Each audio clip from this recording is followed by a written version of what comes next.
नमस्कार मित्रांनो, कसे आहात सगळे? बरे आहात ना? आज आपण बघूया ठरलं तर मग या मालिकेचा आजचा म्हणजेच 19 जानेवारीचा एपिसोड. एपिसोडच्या सुरुवातीला आपल्याला दाखवतात की सायली नटून-थटून तयार असते संक्रांतीसाठी. अर्जुन वेगळाच कुर्ता घालून येतो. सायली त्याला म्हणते, "आजचा दिवस माझ्यासाठी काळा कुर्ता घाला ना, आज संक्रांत आहे." अर्जुन म्हणतो, "ठीक आहे, एवढ्या प्रेमाने तू सांगितलंस तर मी घालेन." इकडे कल्पना पूर्णाईला सांगते, "अहो, हलव्याचे दागिने अजून आले नाही आहेत." विमल म्हणते, "ओ वहिनी, मी सांगायचीच विसरले. थांबा, आत्ता फोन करते."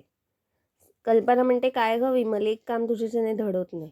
तेवढ्यात मीरा येते. मीरा म्हणते, "काही काळजी करू नका, मी आणलेत सायलीसाठी हलव्याचे दागिने." अश्विन आणि प्रताप देखील येतात. तेवढ्यात तिकडे चैतन्य येतो. चैतन्य म्हणतो, "काय अजून पतंग उडवायला चालू नाही केलं तुम्ही लोकांनी?"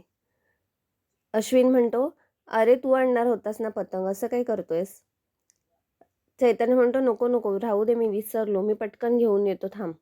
तेवढ्यात तिथे सायलीची मैत्रीण सखी येते. तिने पतंग आणलेली असतात. प्रताप म्हणतो, "अरे हे सगळं ठीक आहे, पण आपली उत्सव मूर्ती कुठे आहेत?"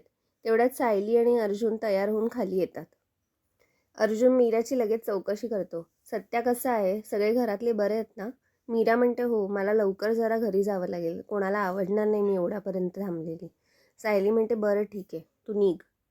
कल्पना म्हणते, "तुमचा सगळा कार्यक्रम झाला की तुमची दृष्ट काढते, दोघांचीही खूप छान दिसतंय."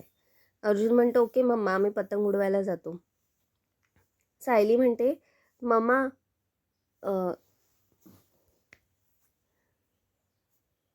मीरा लगेच निघते, आपण तिला वांडायला हवं."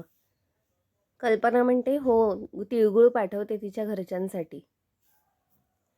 मी अस्मिताला तयार करून येते हां."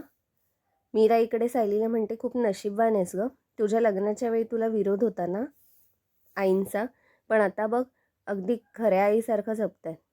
सायली म्हणते, "अगं ती माझी आईच आहे." सखी म्हणते, "सगळ्यांनाच अशा सासवा मिळत नाहीत गं, किती नशीबवान आहेस तू." मीराचं तोंड एकदम उतरतं. मीरा म्हणते, "आमच्याकडे तर उलटंच चित्र आहे. आमच्या सासूबाई तर माझ्याशी तर सोडाच, ह्यांच्याशी तर नीट बोलत नाहीत आणि विचित्र वागतात. त्या दिवशी हे त्यांच्या मांडीवर डोकं ठेवून झोपले तर त्यांना नको नको ते बोलल्या. काय होतंय मला समजतच नाही आहे." इकडे सखी प्रतापरावला म्हणते, "काका मला पण शिकवा ना मांजा बांधायला. मला पण पतंग उडवायला शिकवा ना प्लीज." इकडे सायलीच्या अजून मैत्रिणी येतात. सायलीचं त्या तोंड भरून कौतुक करतात की सायलीताई, की तू किती छान दिसतेस काळ्या साडीमध्ये. अर्जुन तेवढ्यात येतो आणि म्हणतो की जरा भाऊजींचं पण कौतुक करा, भाऊजी पण फुल ब्लॅकमध्ये आहेत. सखी म्हणते, "तुम्ही छान दिसताय, पण आपल्या सायलीताईचं सर नाही तुम्हाला." मग सायली आणि अर्जुनच्या टीम पडतात. सायली महिलांची टीम लीड करत असते आणि अर्जुन पुरुषांची. सायली आणि अर्जुनमध्ये पतंगांची जुगलबंदी चालू होते. पण अर्जुन सायलीकडे मध्येच अशा डोळ्यांनी बघतो आणि सायलीचं लक्ष बदलतो आणि अर्जुन सायलीची पतंग तोडून टाकतो. सायलीच्या मैत्रिणी म्हणतात, "तुम्ही जिंकला नाही आहात भाऊजी, सायलीताईंनी तुम्हाला जिंकू दिले, त्याच्यामुळे असा विचार करू नका की तुम्ही जास्त टॅलेंटेड आहात." इकडे प्रतिमा आणि रविराज येतात. ते म्हणतात की पतंग उडवायची खूप इच्छा होती, पण सुमन नसल्यामुळे एकदम कसं तरीच वाटतंय. सणवार साजरे करताना पण विचार करतो. थोड्यात तिकडे नागराज आणि तन्वी येतात. तन्वी विचारते नागराजला, "काका, सुमन काकूंचं काही कळलं का हो?" नागराज म्हणतो, "नाही, त्यानेच मी बेहाल झालोय, मला एवढी काळजी वाटते काय सांगू." तन्वी लगेच हळूच नागराजला म्हणते, "तिकडे सुमन काकूंवर लक्ष कोण ठेवणार? तुम्ही इकडे कशाला आलात?"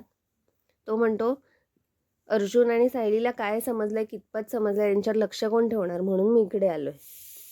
तन्वी म्हणते, "ह्याच्यासाठी मी आहे ना, तुम्ही कशाला हे सगळं करताय?"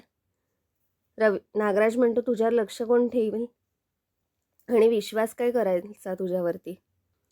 इकडे आपल्याला दाखवतात की सुमन देवाकडे प्रार्थना करत असते की अर्जुन आणि सायली कधी येतील मला वाचवायला, देवा प्लीज मला इकडून वाचव.